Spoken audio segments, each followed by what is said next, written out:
Bueno, continuando con las obras de Julio Verne, estamos con el libro de La Vuelta al Mundo en 80 días y vamos a iniciar el capítulo 13,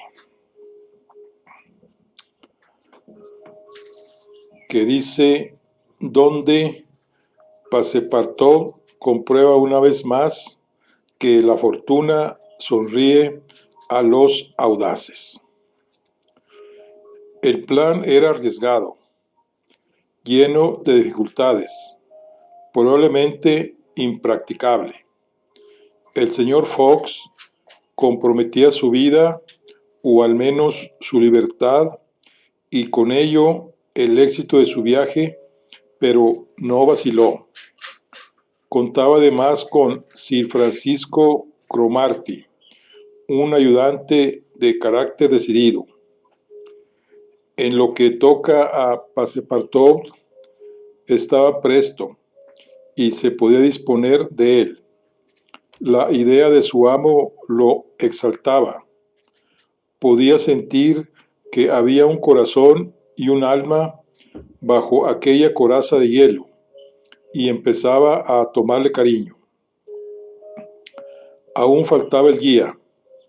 ¿Qué partido tomaría en el asunto?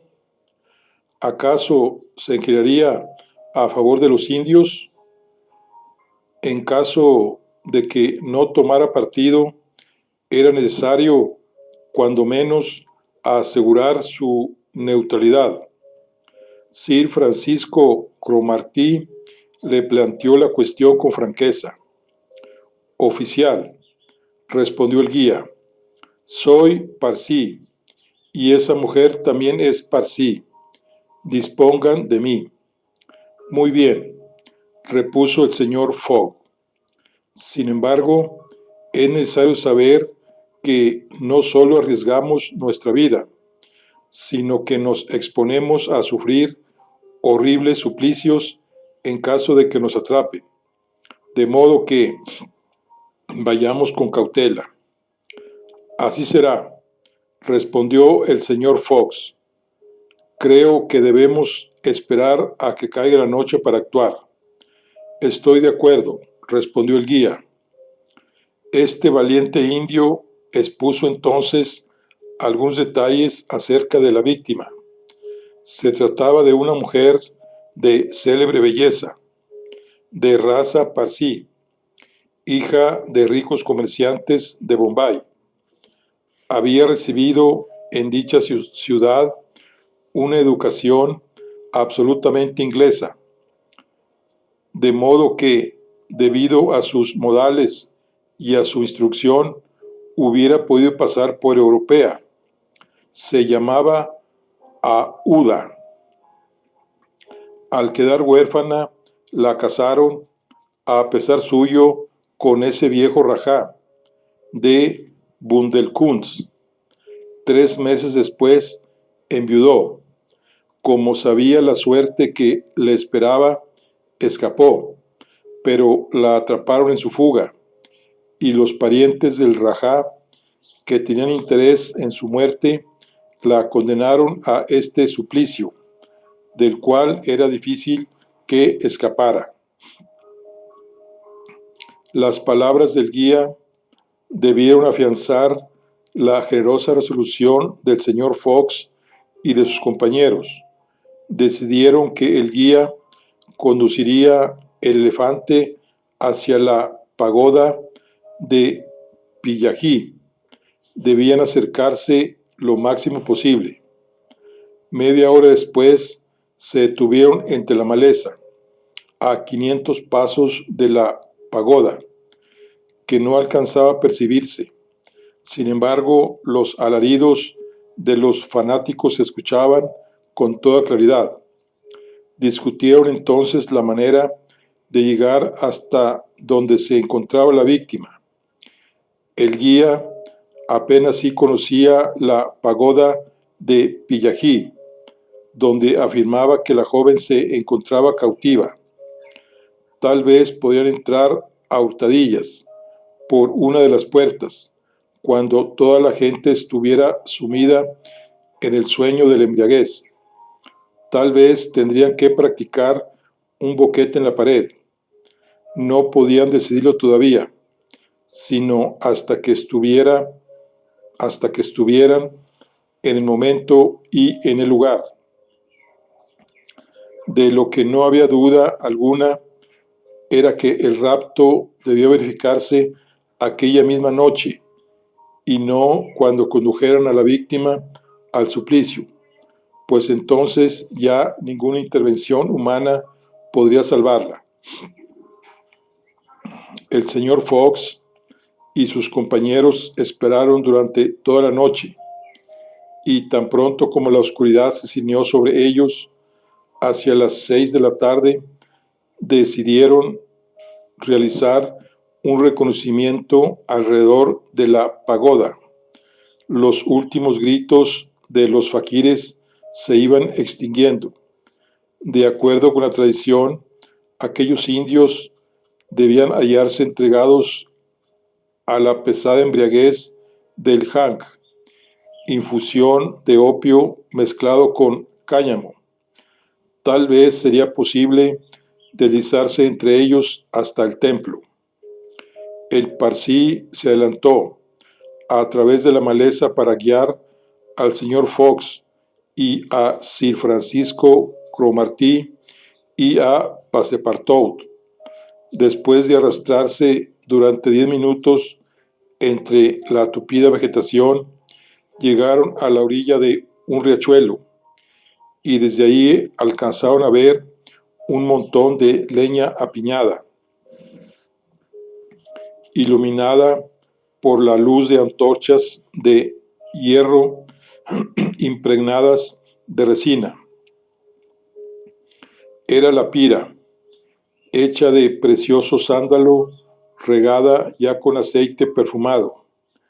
En la parte superior de la pira yacía el cuerpo embalsamado del rajá, que debía arder al mismo tiempo que la viuda.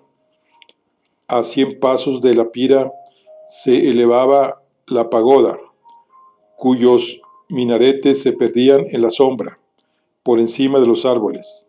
Vengan, dijo el guía con voz baja.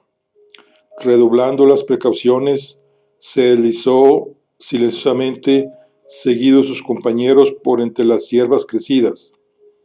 Nada interrumpía el silencio, salvo el murmullo del viento en las ramas. Pronto el guía se detuvo, al final de un claro alumbrado por algunas antorchas. El suelo estaba repleto de grupos de durmientes entorpecidos por la embriaguez. Parecía un campo de batalla sembrado de muertos, hombres, mujeres, niños. Todo ahí estaba confundido, unos borrachos aquí, otros allá, otros acullá. En el fondo, entre los conjuntos de árboles, se confundía con el entorno el templo de Pillají, pero para gran decepción del guía, los guardias del Rajá vigilaban la entrada, alumbrados por antorchas fuliginosas, sable en mano. Se paseaban de un lado para el otro. Era de suponerse que en el interior los sacerdotes estarían velando también. El Parsi no avanzó más. Había reconocido la imposibilidad de forzar la entrada del templo, de modo que hizo retroceder a sus compañeros. Phileas Fogg y Sir Francisco Cromarty habían comprendido también que no podían intentar nada por ese lado del edificio. Se detuvieron y hablaron en voz baja. Aguardemos, dijo el general brigadier. Apenas son las 8 y es posible que los guardias sucumban también al sueño. En efecto, es posible, respondió el Parsi. Phileas Fogg y sus compañeros se sentaron al pie de un árbol, recargaron las espaldas en el tronco y esperaron. El tiempo les pareció muy largo. De vez en cuando el guía los dejaba para ir a dar un vistazo. Los guardias del Rajá seguían siempre vigilando a la luz de la antorcha, y una luz vaga se filtraba por las ventanas de la pagoda. Esperaron hasta medianoche. La situación no cambió. La vigilancia seguía siendo igual de estricta. Era evidente que no podrían contar con el sueño de los guardias. Probablemente la embriaguez del Hajj les había sido negada.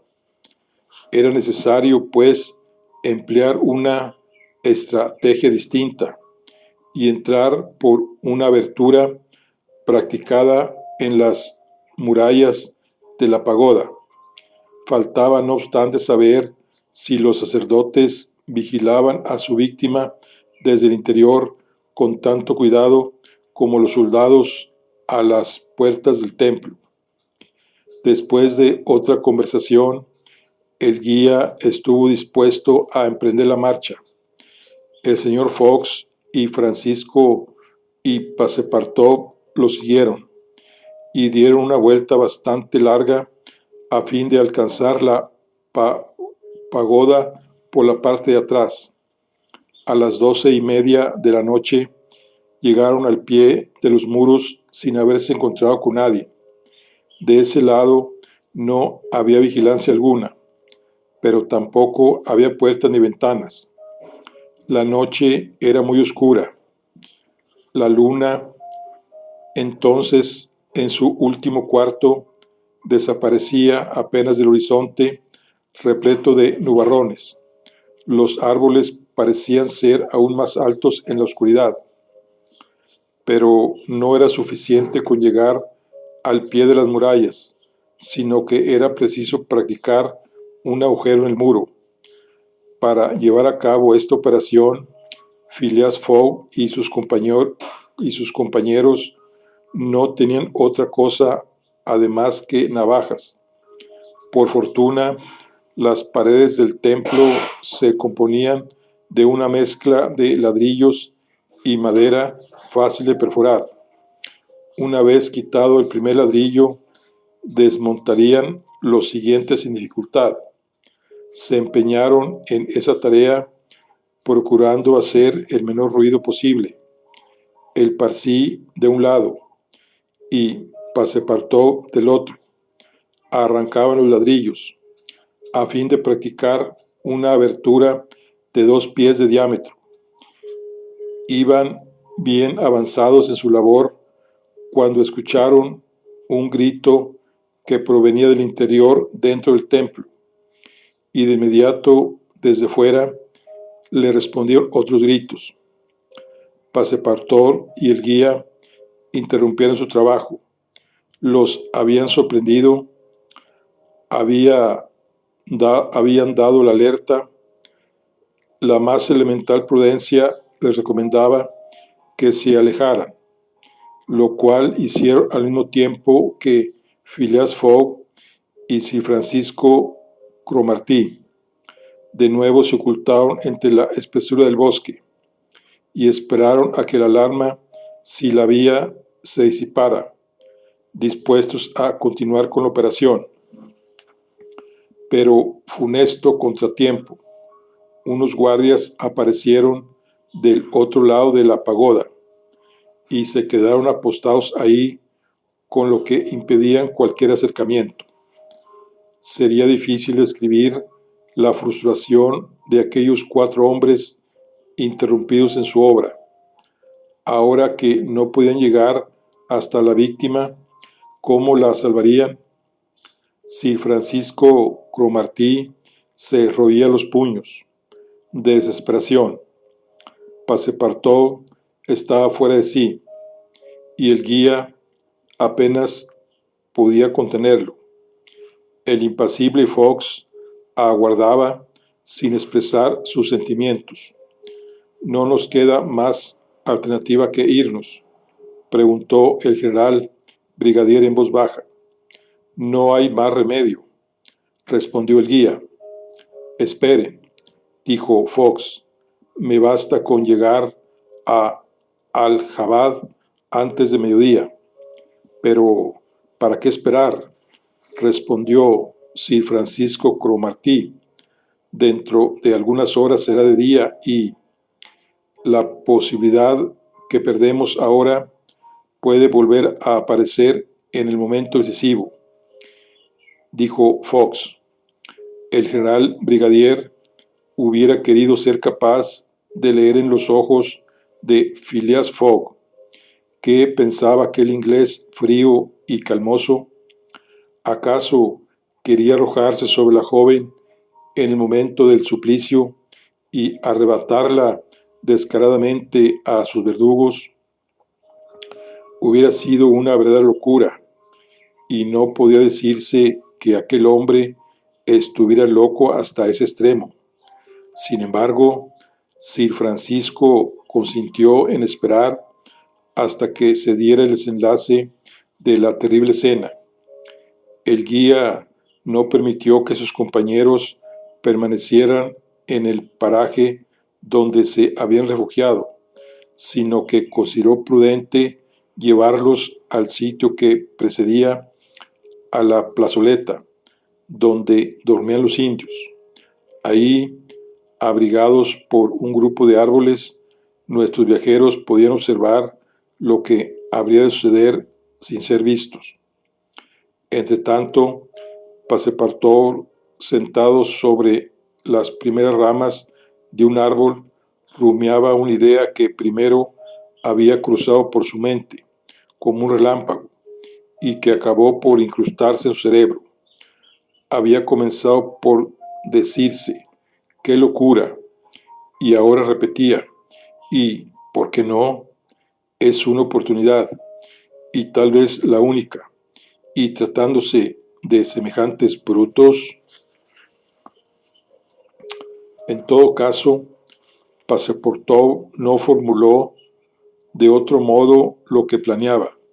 Sin embargo, no tardó en deslizarse con flexibilidad de serpiente para bajar a las ramas inferiores del árbol, cuyo extremo se inclinaba hacia el suelo.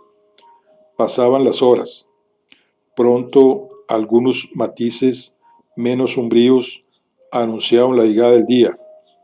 No obstante, la oscuridad todavía era profunda.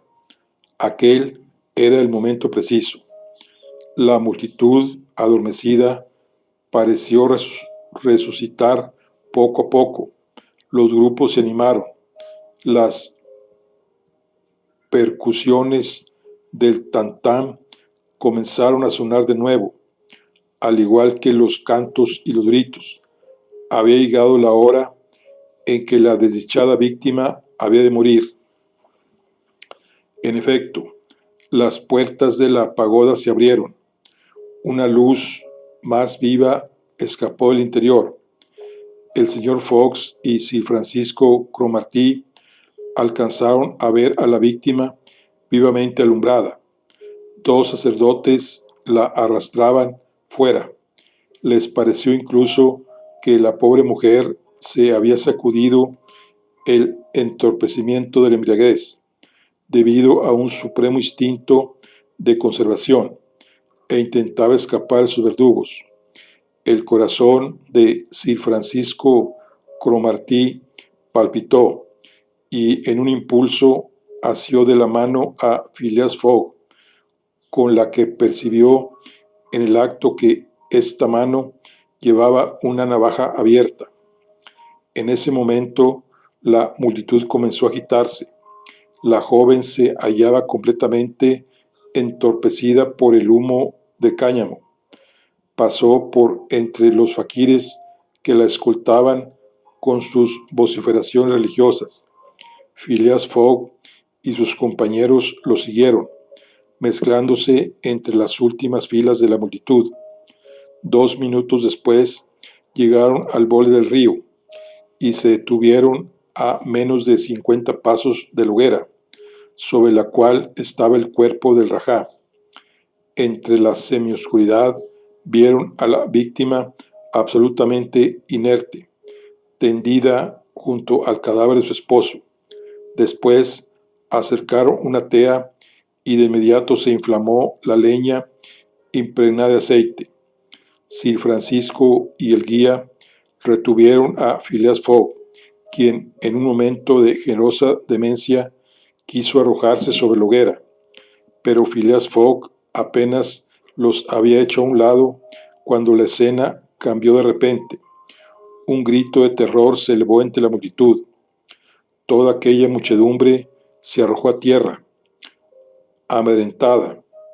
Vieron la figura del viejo Rajá, quien al parecer no había muerto, puesto que se levantaba de repente, y llevando a la joven mujer en sus brazos, bajó de la hoguera en medio de torbellinos de humo que le daban una apariencia de espectro. Los faquires, los guardias, los sacerdotes, asaltados por un súbito terror, estaban tendidos boca abajo sin atreverse a levantar la vista ni mirar semejante prodigio. La víctima, exánime, pasó entre la multitud, entre los brazos vigorosos que la llevaban sin que pareciera pesar. Mientras tanto, Fox y Francisco se habían quedado de pie. El Parsi había inclinado la cabeza y es probable que el propio Passepartout no estuviera menos estupefacto. El resucitado llegó hasta donde estaba el señor Fox y Sir Francisco Cromarty y en voz baja dijo: «Huyamos». Pero si era Passepartout mismo quien se había escurrido hasta la hoguera entre el denso humo, era Passepartout quien aprovechara la oscuridad todavía imperante para liberar a la joven de la muerte. Era Passepartout quien, con atrevida audacia, había representado el papel del Rajá para pasar en medio del espanto general. Un instante después, los cuatro desaparecieron entre la selva. El elefante los llevó lejos de ahí con trote rápido, aunque los gritos, los clamores e incluso una bala que atravesó el sombrero de Phileas Fogg les advirtió que el ardid había sido descubierto. En efecto, sobre la pira inflamada se podía ver el cuerpo del viejo Rajá. Los sacerdotes, ya recuperados del susto, comprendieron que la mujer había sido sustraída, alguien la había secuestrado.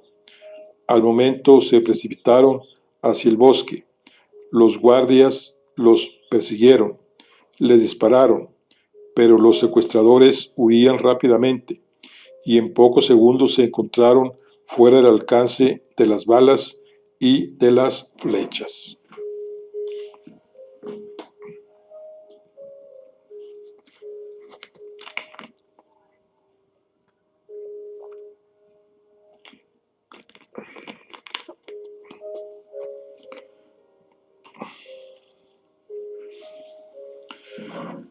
Capítulo 14, donde Phileas Fogg desciende todo el admirable valle del Ganges sin siquiera pensar en darle un vistazo. Habían realizado con éxito el atrevido rescate de Aouda, y una hora después Passepartout todavía se reía de su triunfo. Sir Francisco Cromarty había estrechado la mano del intrépido muchacho. Su amo le había dicho: «Bien», lo cual, viniendo de boca de ese caballero, equivalía a una encumbrada aprobación. A esto, Passepartout respondió con todo el honor de la hazaña correspondía a su amo. Para él no había sido más que una ocurrencia divertida, y se reía de imaginar que por algunos instantes él, Passepartout, antiguo gimnasta, ex sargento de bomberos, había estado en lugar del viudo de la hermosa dama. Se había convertido por un momento en un viejo Rajá embalsamado. En cuanto a la joven india, no había tenido conciencia de lo sucedido. Envuelta en mantas de viaje, reposaba en uno de los canastos. Entretanto, el elefante, guiado con extrema seguridad por el Parsi, corría a paso veloz por la selva todavía oscura. Una hora después de haber dejado la pagoda de Pillají, se lanzó a través de una inmensa llanura. A las 7 se detuvieron un momento. La joven seguía completamente dormida. El guía le hizo beber unos cuantos tragos de agua y de brandy para ayudarla a recomponerse, pero la embriaguez que pesaba sobre ella se prolongaría todavía por algún tiempo. Sir Francisco Cromarty, quien conocía los efectos producidos por la inhalación de los vapores del cáñamo, no guardaba inquietud alguna. Pero si el restablecimiento de la joven india no inquietaba el espíritu del general brigadier, pensar en el porvenir de la mujer sí que lo hacía. No dudó, pues, en comunicar a Phileas Fogg que si la señora Aouda se quedaba en la India, invariablemente volvería a caer en manos de sus verdugos. Estos energúmenos se extendían por toda la península, y a pesar de la policía inglesa, con toda seguridad recuperarían su víctima, ya fuera en Madrás, en Bombay o en Calcuta. Sir Francisco Cromarty citó, para dar sustento de lo que decía, un hecho de igual naturaleza que había ocurrido recientemente, de acuerdo con su perspectiva de las cosas, y la joven solo estaría segura si se marchaba del Indostán. Phileas Fogg respondió que tendría presentes estas observaciones y que las tomaría en cuenta. Alrededor de las 10, el guía anunciaba que habían llegado a la estación de Allahabad.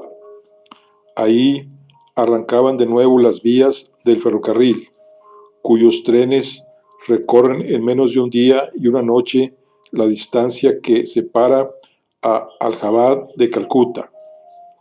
Phileas Fogg debió llegar a tiempo para tomar el vapor con dirección a Hong Kong, que partía al día siguiente, 25 de octubre, a mediodía.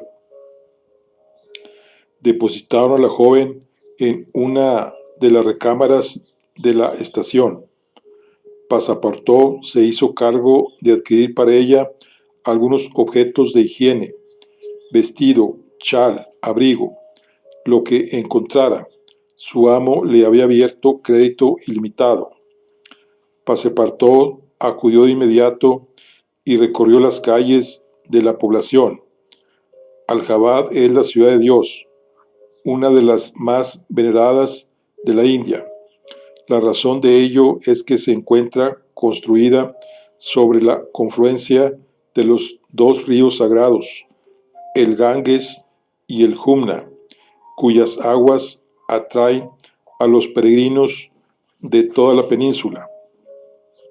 Por otra parte, según las leyendas del Ramayana, el Ganges nace en el cielo, desde donde gracias a Brahma baja hasta la tierra. Mientras hacía sus compras, Passepartout pudo ver la ciudad, antes defendida por un fuerte magnífico, que se había convertido en prisión de Estado. Ya no había negocios ni fábricas en esta ciudad, antes industrial y mercantil. Passepartout, que buscaba en vano una tienda de novedades, como si caminara por Regent Street, a unos pasos de Farman and Company, no encontró más que a un revendedor, un viejo judío afanoso, que le entregó los objetos que necesitaba: un vestido de tela escocesa, un ancho mantón y un bello abrigo de pieles de nutria, por todo lo cual Passepartout no dudó en pagar 75 libras. Hecho esto, regresó triunfante a la estación. La señora Aouda empezaba a volver en sí. El letargo al que la habían sometido los sacerdotes de Pillají poco a poco se iba disipando, y sus hermosos ojos recobraban toda su dulzura india, como el rey poeta Usaf Udaul, cuando celebró los encantos de la reina de Almenagra, al decir: su brillante cabellera, regularmente dividida en dos partes, encuadra los contornos armoniosos de sus delicadas y blancas mejillas, radiantes de lustre y de frescura. Sus cejas de ébano tienen la forma y la fuerza del arco de Kama, dios del amor, y bajo sus pestañas largas y sedosas, en la pupila negra de sus grandes ojos límpidos, nadan como en los lagos sagrados del Himalaya los más puros reflejos de la luz celeste, finos, iguales y blancos. Sus dientes resplandecen entre la sonrisa de sus labios, como gota de rocío en el seno medio cerrado de una flor de granada. Sus lindas orejas de curvas simétricas, sus manos sonrosadas, sus piececitos arqueados y tiernos como capullo de lotus, tienen el resplandor de las más bellas perlas de Ceilán, de los más bellos diamantes de Golconda. Su delgada y flexible cintura, que puede abarcarse con una sola mano, realza la elegante figura de sus redondeadas caderas y la riqueza de su busto, en que la juventud en flor muestra sus más perfectos tesoros, que bajo los pliegues sedosos de su túnica parecen haber sido modelados en plata por la mano divina de Vivakarma, el eterno escultor.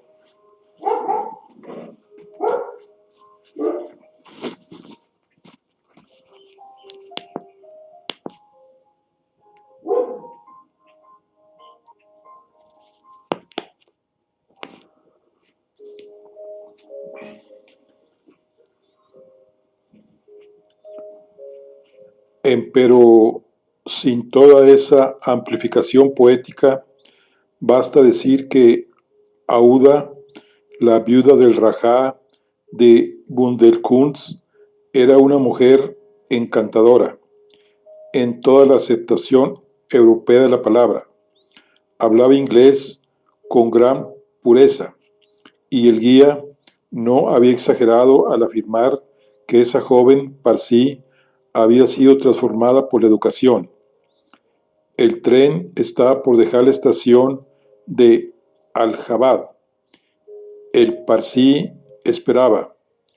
El señor Fox le había pagado lo convenido, sin darle un peñique de más, lo cual asombró a Passepartout, quien sabía todo lo que debía su amo a la adhesión del guía. En efecto, el parsi había arriesgado voluntariamente la vida en el lance de Pillají, y si más tarde los indios llegaran a enterarse, difícilmente se libraría de su venganza. Faltaba también resolver la cuestión de Kioweni. ¿Qué haría con el costoso elefante? Pero Phileas Fogg ya había tomado una decisión. Parsi, dijo al guía, has sido servicial y devoto. Pagué por tus servicios, pero no por esa devoción. ¿Quieres este elefante es tuyo. Los ojos del guía brillaron. Es una fortuna lo que su señoría me da, exclamó. Acéptala, respondió el señor Fox. Soy yo quien quedo en deuda contigo. Felicidades, amigo, exclamó Passepartout. Kiouni es animal animoso y muy valiente, y se dirigió hacia donde estaba el elefante para ofrecerle algunos terrones de azúcar. Toma, Kiouni, toma, toma, le dijo. El elefante exhaló y barritó de satisfacción, luego de lo cual tomó a Passepartout por la cintura, lo enrolló en su trompa y lo elevó hasta la altura de su cabeza. Passepartout, sin temor alguno, hizo una caricia al animal que con dulzura volvió a dejarlo sobre la tierra. Al apretón de trompa del honrado Kiouni correspondió el muchacho con un apretón de manos. Un momento después, Phileas Fogg, Sir Francisco Cromarty y Passepartout, instalados en un confortable vagón donde Aouda ocupaba el mejor lugar, se lanzaron a todo vapor hacia Benarés. 80 millas a lo sumo separaban a esta ciudad de Allahabad, las cuales recorrieron en 2 horas. Durante ese trayecto, la joven recobró por completo el sentido. Los vapores embriagadores del Han quedaron totalmente disipados. ¿Cuál sería su sorpresa al encontrarse en el ferrocarril, en aquel compartimiento vestida a la europea y entre viajeros que le eran por completo desconocidos?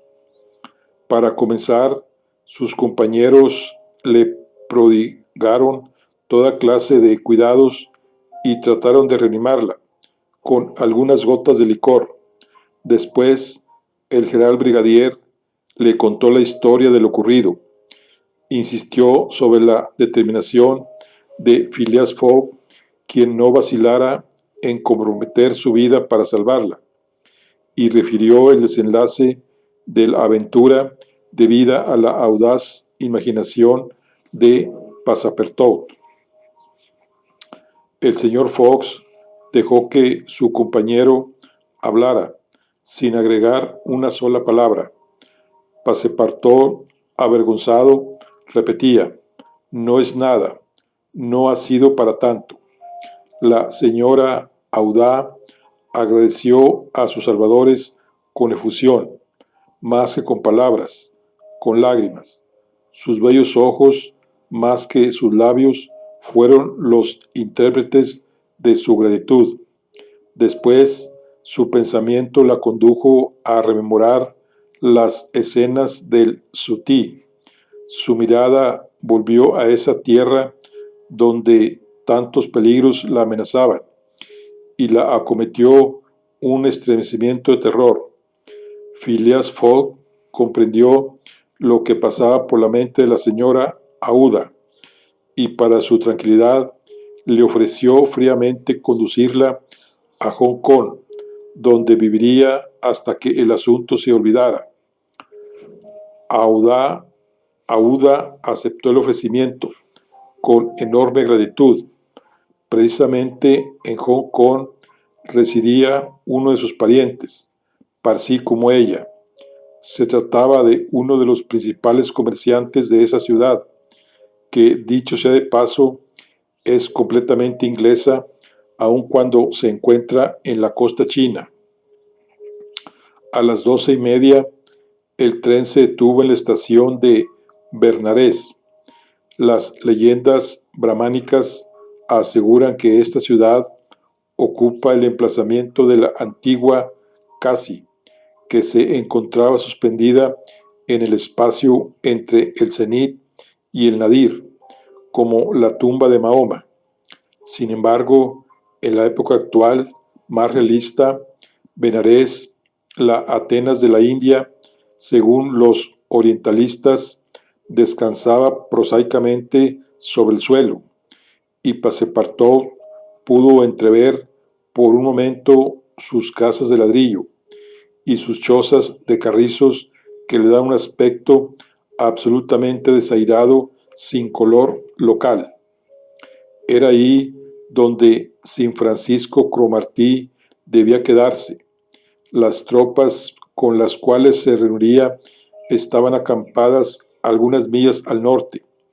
El general brigadier se despidió de Phileas Fogg, le deseó todo el éxito posible y le expresó el voto de que repitiera el viaje de un modo menos original y más provechoso. El señor Fox estrechó ligeramente los dedos de su compañero. Los cumplidos de Aouda fueron más afectuosos. Nunca olvidaría ella lo que debía a Sir Francisco Cromarty. En cuanto a Passepartout, fue honrado con un buen apretón de manos de parte del general brigadier y conmovido se puso por entero a su servicio. Después se separaron. A partir de Benarés, la vía férrea seguía en parte el valle del Ganges. A través de los cristales del vagón, bajo un cielo bien claro, aparecía el paisaje variado de Biar, montañas cubiertas de verdor, campos de cebada, maíz y trigo, ríos de estanques poblados de lagartos verdosos, aldeas bien acondicionadas y selvas que aún conservaban su verde follaje. Algunos elefantes y cebús de joroba iban a bañarse a las aguas del río Sagrado.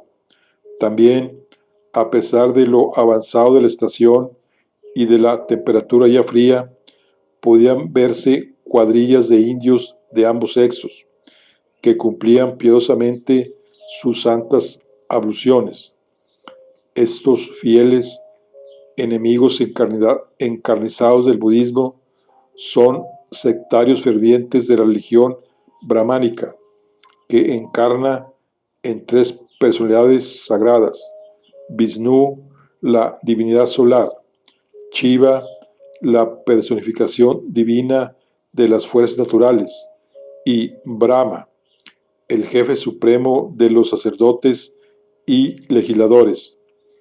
Pero ¿con qué ojos juzgaban Brahma, Shiva y Vishnu a esa India, ahora britanizada, cuando algún barco de vapor pasaba silbando y turbaba las aguas sagradas del Ganges, asustando a las gaviotas que revolteaban en la superficie, a las tortugas que pululaban en sus orillas y a los devotos tendidos a lo largo de sus márgenes? Todo este panorama desfiló como un relámpago, y de cuando en cuando una nube de vapor blanco ocultaba sus detalles.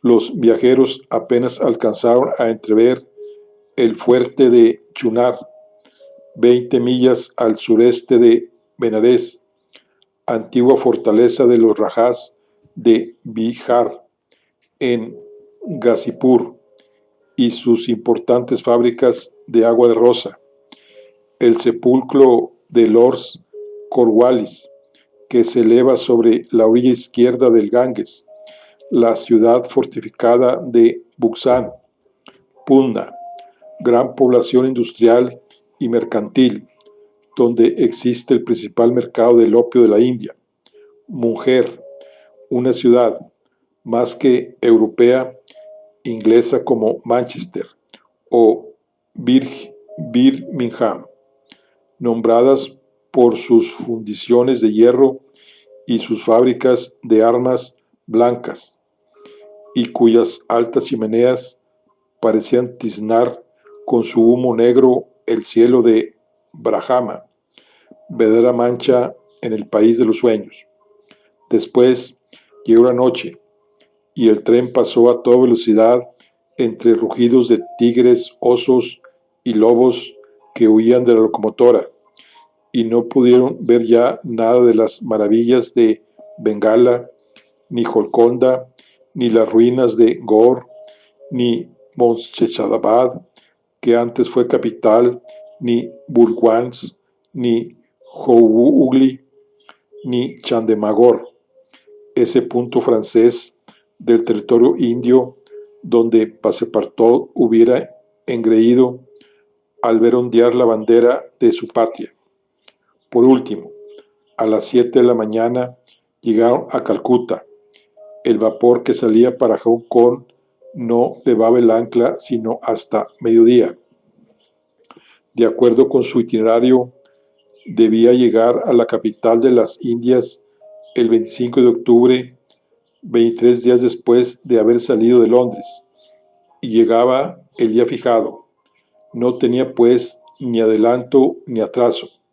Desafortunadamente, habían perdido los 2 días ganados entre Londres y Bombay, del modo que se sabe, en la travesía de la península indo-ostánica.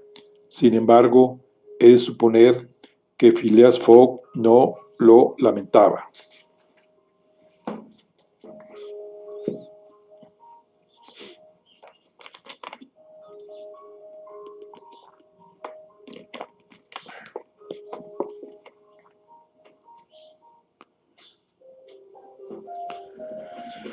Capítulo 15, donde el bolso de viaje en que llevaban los billetes de banco se aligera de algunos millares de libras. El tren se detuvo en la estación. Passepartout fue el primero en bajar del vagón, y lo siguió el señor Fox, quien ayudó a su joven compañera a descender el andén. Phileas Fogg pensaba ir directamente al vapor de Hong Kong a fin de instalar ahí a la señora Aouda de la manera más confortable, pues no quería separarse de su lado mientras se encontrara en aquel país lleno de peligros para ella. Al momento de salir de la estación, se acercó el señor Fox, un agente de policía, que le preguntó: ¿El señor Phileas Fogg? Sí, soy yo. Ese hombre es su sirviente, añadió el agente señalando a Passepartout. Así es. Hagan favor de seguirme ambos. El señor Fox no hizo movimiento alguno que demostrara la menor sospecha. El agente era un representante de la ley, y para los ingleses la ley es sagrada. Passepartout, de acuerdo con sus hábitos franceses, quiso averiguar razones, pero el agente le tocó con su bastón y Phileas Fogg le hizo seña de obedecer. ¿Esta joven dama puede acompañarnos?, preguntó el señor Fox. Puede hacerlo, respondió el policía. El agente condujo al señor Fox, a Aouda y a Passepartout a un palki gari, una suerte de vehículo de 4 ruedas y 4 asientos, tirado por 2 caballos. Nadie habló media palabra durante el trayecto, que duró aproximadamente 20 minutos. El vehículo primeramente atravesó la Ciudad Negra, formada por calles estrechas repletas de casuchas donde pululaba una población cosmopolita, sucia y andrajosa. Luego pasaron por la ciudad europea, engranada con casas de ladrillo y adornada con palmeras de erizada arboladura. A pesar de la temperatura, a pesar de la temprana hora de la mañana, las calles ya eran recorridas por elegantes jinetes que dirigían caballos magníficos. El palki gari se detuvo frente a un edificio simple en apariencia, pero que no parecía apropiado para usos domésticos. El policía hizo descender a los presos, pues se les podía dar ese nombre.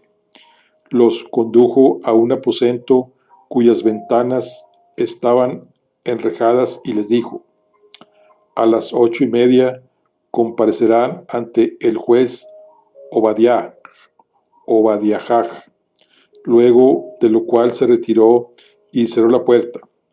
Vamos, voy a creer que nos agarraron, exclamó Passepartout al dejarse caer sobre una silla. La señora Aouda se dirigió al señor Fox y con una voz que trataba de ocultar la emoción dijo: es necesario que me abandone. Es por mi causa que los persiguen, porque me salvaron. Phileas Fogg solo respondió que tal cosa no era posible. Perseguidos por ese asunto del sutí inadmisible, ¿cómo se iban a atrever a presentarse los que demandarán? Sin lugar a dudas, debe existir alguna equivocación. El señor Fox añadió que bajo ninguna circunstancia abandonaría a la joven, sino que la conduciría a Hong Kong. Pero el barco se marcha a las 3, dijo Passepartout. Antes de las 3 estaremos a bordo, respondió con simpleza el impasible caballero. Quedó esto afirmado de manera tan terminante que Passepartout no pudo menos de decir para sí: pues claro, así será. Antes de mediodía estaremos a bordo, pero de todas maneras no estaba del todo tranquilo. A las 8:30 abrieron la puerta del cuarto. El policía volvió a aparecer y presentó a los prisioneros en el salón contiguo. Se trataba de una sala de audiencias y un público bastante numeroso, compuesto por europeos e indígenas, ocupaba el pretorio. El señor Fox, la señora Aouda y Passepartout se sentaron en un banco frente a los asientos reservados para el juez y el escribano. Dicho magistral, el juez Obadiah, no tardó en aparecer seguido de su escribiano, un hombre grueso y redondo. Descolgó una peluca colgada de un clavo y se la puso con presteza. La primera causa, dijo, pero se llevó la mano a la cabeza y exclamó: ¿qué? Pero si esta no es mi peluca. En efecto, señor Obadiah, es la mía, respondió el escribano. Querido señor Oysterpuff, ¿cómo quiere usted que un juez dicte una buena sentencia con la peluca de un escribano? Llevaron a cabo el cambio de pelucas. Durante estos preliminares, Passepartout hervía de impaciencia porque la aguja le parecía andar terriblemente aprisa en el reloj grande del pretorio. La primera causa, repitió el juez Obadiah. Phileas Fox, dijo el escribano Oysterpuff. Aquí estoy, respondió el señor Fox. Passepartout, presente, respondió Passepartout. Bien, dijo el juez Obadiah. Hace 2 días fueron acusados y se les ha perseguido por todos los trenes de Bombay. Pero, ¿de qué se nos acusa?, exclamó Passepartout impaciente. Ya va a saberlo, respondió el juez.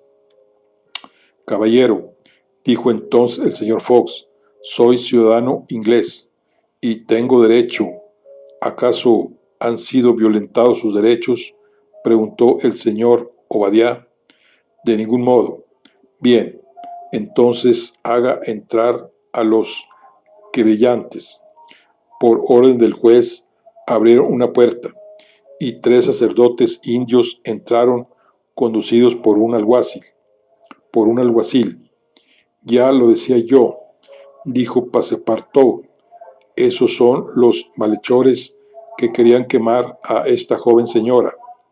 Los sacerdotes se mantuvieron de pie delante del juez, y el escribano leyó en voz alta la demanda de sacrilegio impuesta contra el señor Phileas Fogg y su criado, acusados de haber profanado un lugar consagrado por la religión brahmánica. ¿Escuchó bien? ¿Escuchó bien?, preguntó el juez a Phileas Fogg. Sí, señor, respondió el señor Fox mirando el reloj, y lo confieso. Ah, así que lo confiesa. Lo confieso, y estoy a la espera de que estos tres sacerdotes declaren a su vez lo que querían hacer en la pagoda de Pillají. Los sacerdotes se miraron. Al parecer no comprendían las palabras del acusado. Sin duda, exclamó impetuoso Passepartout, estaba en esa pagoda de Pillají frente a la cual pretendían incinerar a su víctima. De nueva cuenta los sacerdotes se quedaron estupefactos, lo que dejó profundamente asombrado al juez Obadiah. ¿De qué víctima están hablando?, preguntó. ¿A quién querían quemar? ¿En plena ciudad de Bombay? ¿Bombay?, exclamó Passepartout. Claro, no se trata de la pagoda de Pillají, sino de la pagoda de Malebar Hill en Bombay. Y como prueba, aquí presentamos los zapatos del profanador, añadió el escribano, colocando un par de zapatos encima de la mesa. Mis zapatos, exclamó Passepartout, quien se sorprendió a tal grado que no pudo contener esa exclamación involuntaria. Ya podremos adivinar la confusión que se operó en el espíritu del amo y del sirviente. Habían olvidado por completo aquel incidente en la pagoda de Bombay, y era precisamente eso lo que los había hecho comparecer ante el magistrado de Calcuta. En efecto, el agente Fix había adivinado el provecho que podía sacar de ese desafortunado incidente, y había postergado su marcha durante 12 horas para ir a aconsejar acerca de lo que debían hacer los sacerdotes de Malebar Hill. Les había prometido una buena compensación por los perjuicios, a sabiendas de que el gobierno inglés se mostraba muy severo con esos delitos. Después de haber hecho ir en pos de los culpables en el siguiente tren. Sin embargo, por el tiempo que emplearan en dar libertad a la joven viuda, Fix y los hindús llegaron a Calcuta antes que Phileas Fogg y su criado.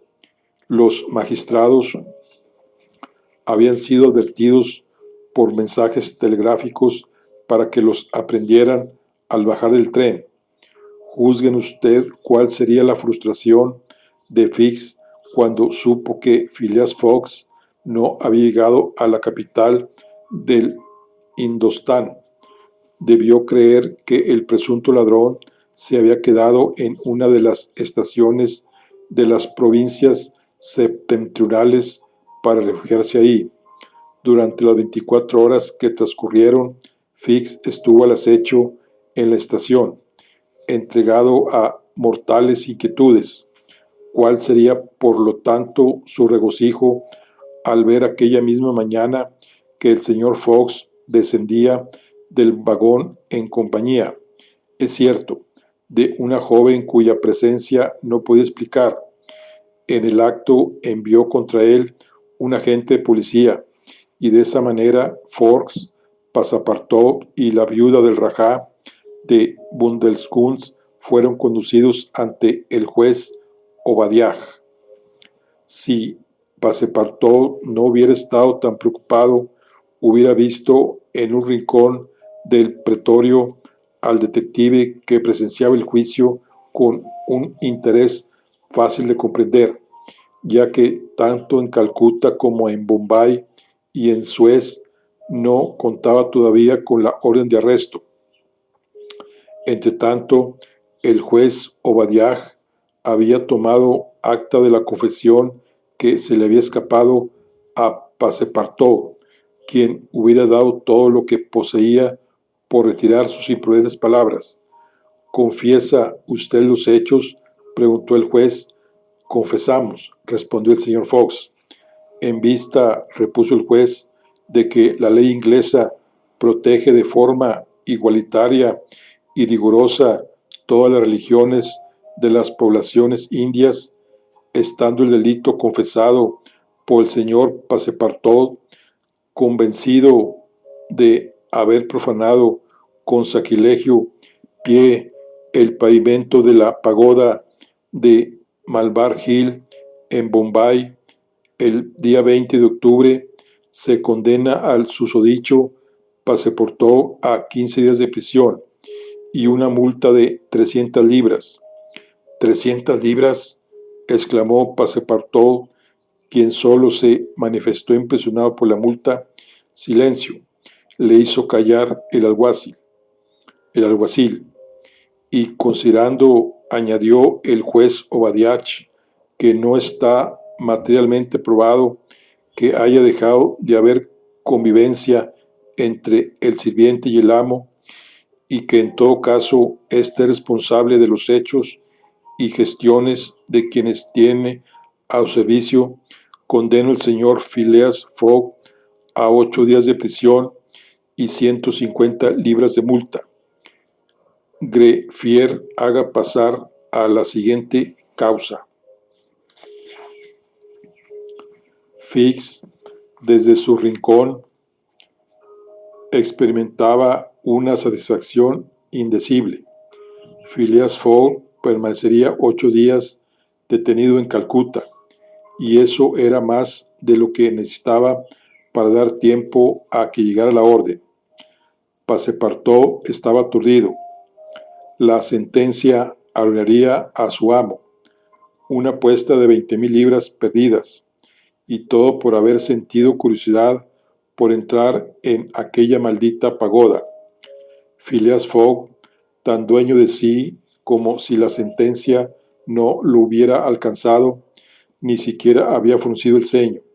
Sin embargo, en el momento en que el escribano llamó a otro juicio, se puso de pie y dijo: «Ofrezco pagar una fianza». «Está en su derecho», respondió el juez.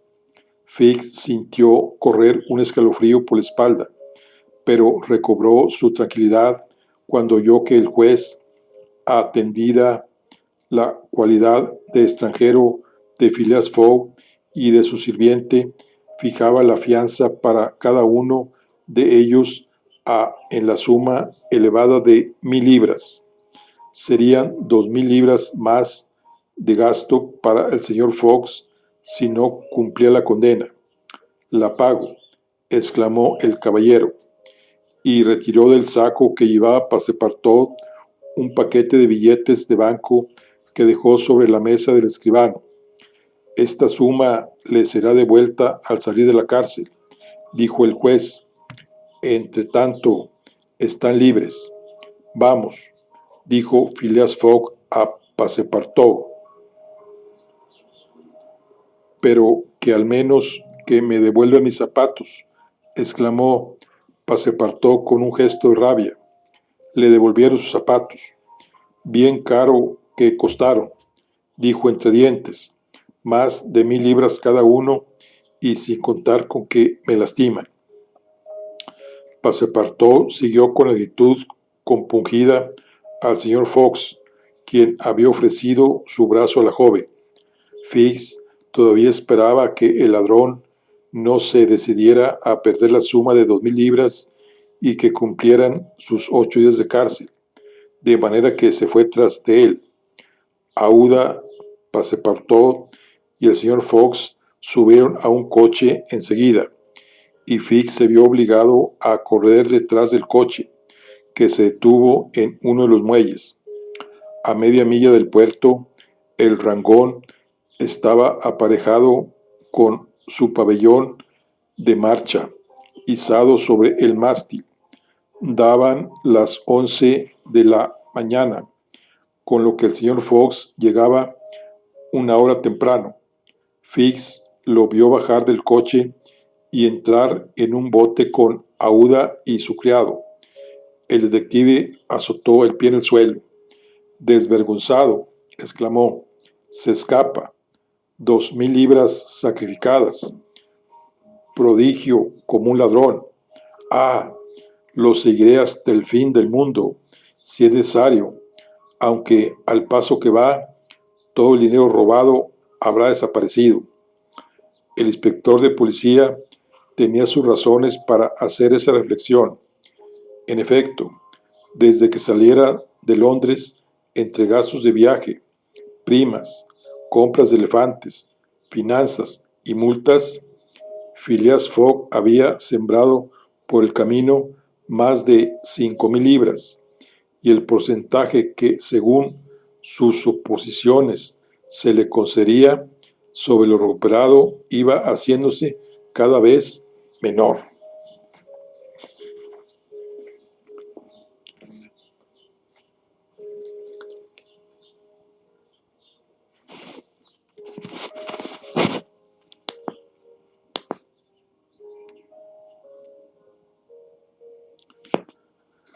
Bueno, aquí concluimos la charla del día de hoy. Nos vemos en la siguiente. Hasta luego.